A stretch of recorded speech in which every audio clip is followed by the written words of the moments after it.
Want to use voice chat in Roblox on mobile but don't have an ID? Here's the latest workaround for 2025 to help you enable voice chat without uploading government ID.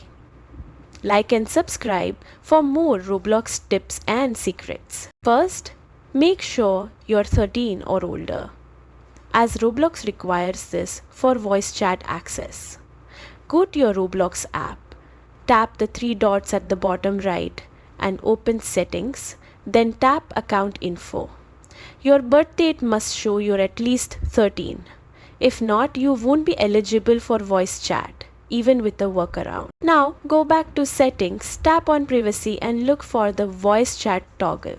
If it's grayed out, Roblox thinks you haven't verified your age.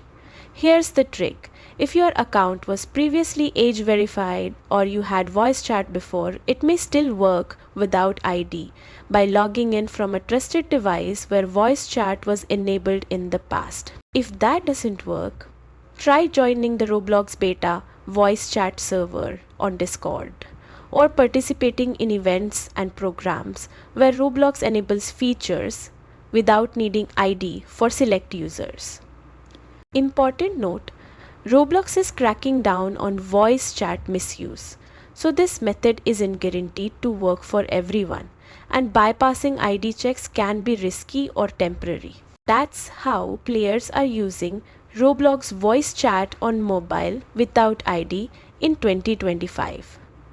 Like and subscribe for more Roblox updates and hidden features.